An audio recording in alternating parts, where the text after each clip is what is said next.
না বাবা না, এ হতে পারে না, এ কিছুতেই হতে পারে না।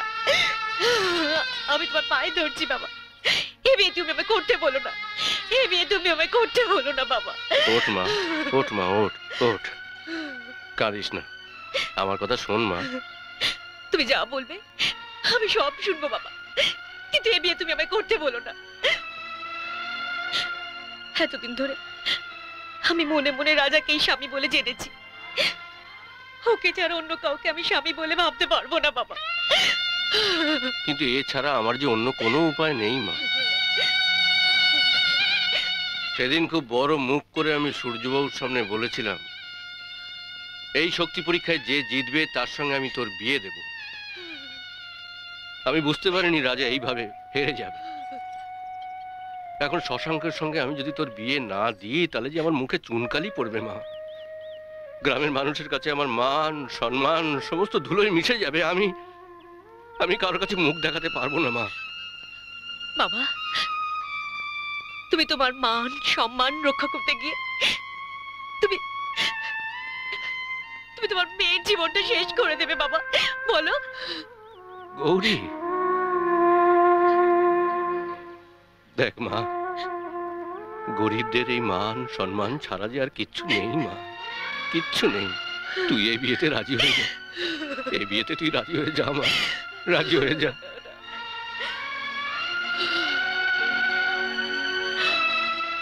বেশ, মান সম্মান হারিয়ে বেঁচে থাকার থেকে মরে যাওয়াই ভালো, মরে যাওয়াই ভালো। বাবা, বাবা, না বাবা না, তুমি যা বলবে আমি সব শুনবো বাবা, আমি সব শুনবো। আমি জানি মা, আমি জানি তুই রাজি হয়ে যাবি, আমি জানি তুই রাজি হয়ে যাবি মা।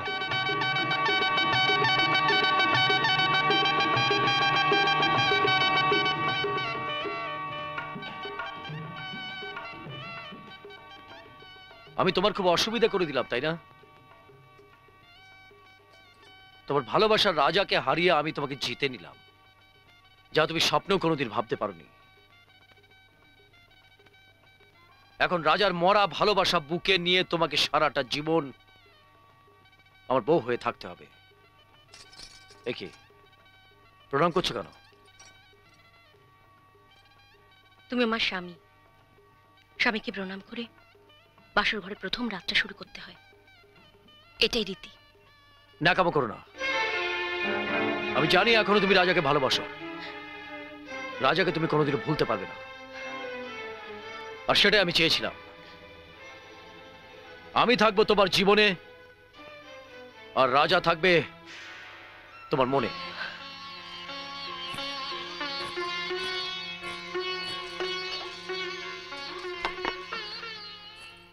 স্বামী ছাড়া মনে অন্য কাউকে জায়গা দেওয়াটা মেয়েদের কাছে পাপ। নাও, দুধটা খেয়ে নাও। এসব কি? স্ত্রী আচার, অর্ধেকটা তুমি খাবে আর অর্ধেকটা আমার জন্য রাখবে। স্ত্রী আচার, রীতি?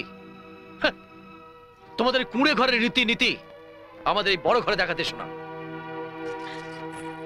তাহলে একটা কুঁড়ে ঘরের মেয়েকে পাওয়ার জন্য লড়াইয়ে নেমেছিলে কেন? তোমাকে কষ্ট দেব বলে, যন্ত্রণা দেব বলে। রাজার হাতে যেদিন আমি মার খেয়েছিলাম সেদিন আমি প্রতিজ্ঞা করেছিলাম তোমার আর রাজার ভালোবাসা আমি নষ্ট করে দেব। এখন তুমি চৌধুরী বাড়ির বউ, না পারবে রাজাকে ভালোবাসতে আর না পাবে আমার ভালোবাসা।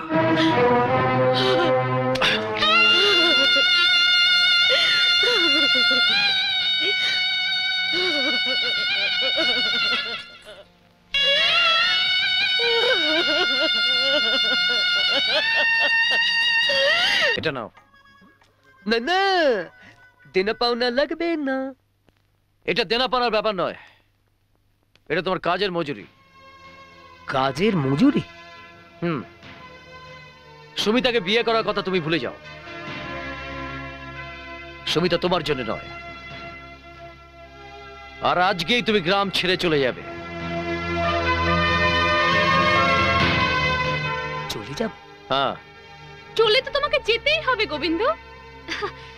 তোমাকে আমার দরকার ছিল দাদাকে জেতানোর জন্য, দাদা তো জিতে গেছে। তুমি আর এখানে থেকে কি করবে বলো? তার চেয়ে তুমি একটা কাজ করো। হ্যাঁ, তোমার বাবা তো তোমাকে এত টাকা দিয়ে গেছে, কলকাতায় যাও, টাকা ফেলো, দেখবে কানা, খুড়ো, মুটকি, দুষ্কি কত মেয়ে তোমার কপালে চুটে গেছে। তোমায় এতদিন আমি মনে মনে চিনেছিলাম, এবার হাড়ে হাড়ে চিনলাম। তুমিও এবার আমায় হাড়ে হাড়ে চেনো। তোমায় যদি গ্রামের পানা পুকুরে নেদু জলে না ডুবিয়েছি, তো আমার নাম গোবিন্দ হালদার নয়। গোবিন্দ, এই এই, যা এখান থেকে যা। যাচ্ছি যাচ্ছি।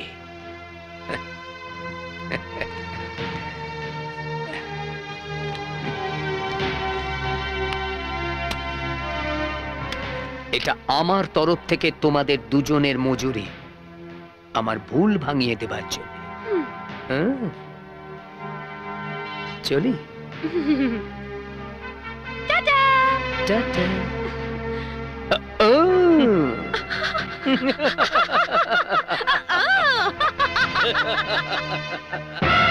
কি কি বললে তুমি?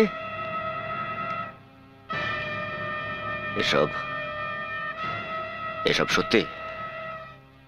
হ্যাঁ, হ্যাঁ, সব সত্যি। ওই সেদিন তোমায় আমি যে ঠান্ডা জল খাইয়েছিলাম, তার মধ্যে আমি নেচার ওষুধ মিশিয়ে দিয়েছিলাম। তার চেয়ে তুমি সেদিন আমাকে একটু বিষ মিশিয়ে দিলে না কেন? আরে সেদিন তো ছিল আমার ভালোবাসার লড়াই, তুমি আমাকে বিষ মিশিয়ে দিতে পারলে না? কার কথায় তুমি এই কাজ করেছিলে? বলো, তুমি কার কথা তুমি এই কাজ করেছিলে? বলো, কার কথা তুমি এই কাজ করেছিলে? বলো। সুমিতা।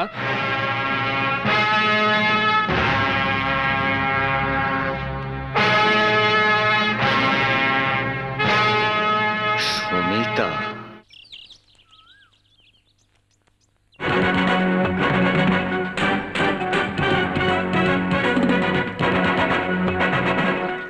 বাহ, চমৎকার। একজনের ভালোবাসাকে নষ্ট করে দিয়ে আপনি দোলনায় শুয়ে নিশ্চিন্ত মনে দোল খাচ্ছেন। তুমি কেন এসেছো এখানে? কৈফিয়ত চাইতে। কিসের কৈফিয়ত? আপনার বেঈমানির। কেন করলেন আপনি এই কাজ? কেন চালাকি করে আপনি আমায় লাঠি খেলায় হারিয়ে দিলেন? রাজা, মুখ সামলে কথা বলো। লড়তে পারোনি তাই হেরে গেছো। একে ওকে দোষ দিচ্ছ কেন? আর তাছাড়া গ্রামে সবাই দেখেছে তুমি আমার দাদার কাছে মার খেয়েছো। হ্যাঁ, এই গ্রামের সব সহজ সরল মানুষগুলো আমার মার খাওয়া দেখেছে, কিন্তু তার পেছনে আপনার শয়তানিটা দেখেনি। ওই গোবিন্দকে দিয়ে আপনি আমার শরবতে নেশার ওষুধ মিশিয়েছেন, হারিয়ে দিয়েছেন আপনি আমার ভালোবাসাকে। কেন কেন বলুন? কি করব বলুন? দাদা তো গৌরীকে ভালোবাসে, তাই দাদাকে জেতাবার জন্য এটুকু দায়িত্ব তো নিতেই হবে।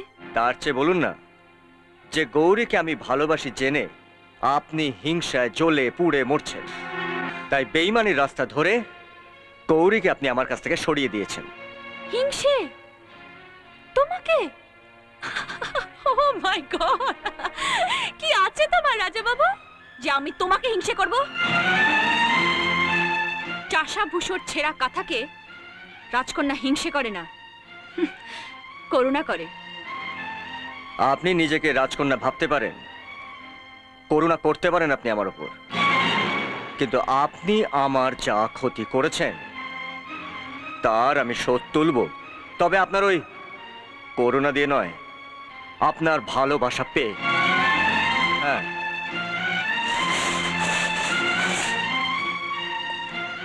সাক্ষী রইল এই মাটি, এই আকাশ, এই বাতাস। খুব শিগগিরই যদি আপনাকে আমি আমার ওই ছেঁড়া কাঁথাতে বাঁধতে না পারি, আপনার এই স্মৃতিতে যদি আমি সিঁদুর পরাতে না পারি, তাহলে আমি জানবো যে আমি এই কুসুমপুরের মাটিতে জন্ম নিইনি। তৈরি থাকুন রাজকন্যা, খুব শিগগিরই আপনার এই চাষা তার পালকি নিয়ে আসবে আপনাকে তুলে নিয়ে যাওয়ার জন্যে।